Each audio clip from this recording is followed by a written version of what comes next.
18 ዘመን የማይሽራቸውን ቅርሶች ኢትዮሪካ በሚለው አልበሙ ከሁለት ቀን በኋላ ማለትም ሐሙስ በቅዱሷ ቀን ሊለቅልን ዝግጅቱን እንደጨረሰ ሁላችሁም ሰምታችኋል። ታዲያ ምን አባህ ገባ ሰምተናል እኮ የምትሉኝ ከሆነ ልደግምላችሁ አይደለም የመጣሁት። ምን መሰላችሁ? ንጉሱም አዲሱን አልበሙን አስመልክቶ የቲክቶክ አካውንት ከፍቷል። ብታምኑም ባታምኑም እስካሁኑ ሰዓት ድረስ 28 ሺህ ሰው ብቻ ነው የሚከተለው። ይሄ ንጉሱን የሚመጥን ቁጥር ስላልሆነ በአስቸኳይ በዚህ ሁለት ቀን ውስጥ ቁጥሩን እንድንቀይረው ነው። ደግሞ እንችላለን። ሌላው አሁንም ዩቲዩብ ላይ 1.2 ተከታይ ብቻ ነው ያለው። ታዲያ ምን ትጠብቃላችሁ? የፈጠነ 2 ሚሊዮን እናስገባውኝ። መጨረሻም ከሁለት ቀን በኋላ የንጉስ ቴዲ አፍሮ አልበም ስለሚወጣ እባካችሁ ጫጫታ ባለመስማት ጆሮአችሁን ጠብቁ ብላችኋለች። አምለሰትም ውጪ እኔ አላልኩም እኔ አላለችም። ደሞስ the king is back ይላል። በእናታችሁ ወይኔ ደስ ይላል። እንኳንስ ንጉሱ እጁ ተጠምዝዞ መግለጫ ታግዶ ውሉ ተሰርዞ ያኔም አላረፈ እስር ቤት ተይዞ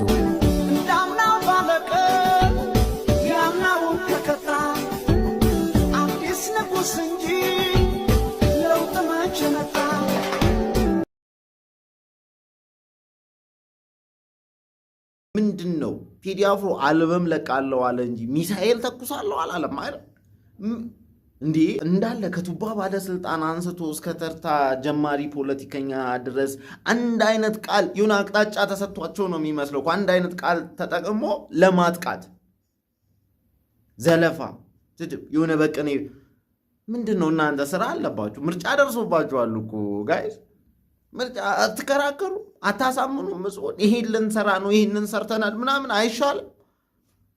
አንድ አልበም ላይ ይሄን ሁሉ ትኩረት ገና ደግሞ ላልሰማችሁት አልበም ምን እንደሚል አላወቃችሁት አልበም ይሄ ሁሉ መግለጫ መከልከል፣ በየሶሻል ሚዲያው እየመጡ ደብዳቤ መጻፍ፣ ሾርኒያሽ ምንድን ነው?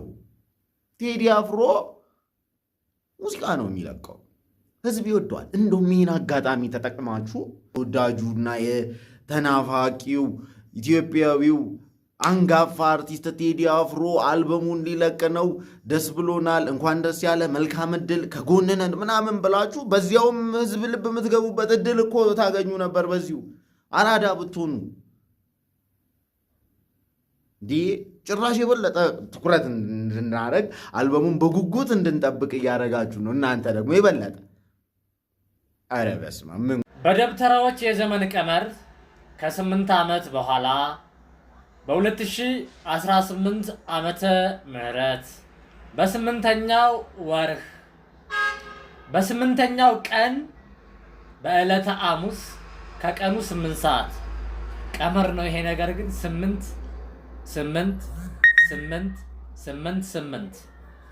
ኦኬ። በነገራችን ላይ ቴዎድሮስ ካሳሁን አንድ አርቲስት አንድ ዘፋኝ ብቻ አይደለም።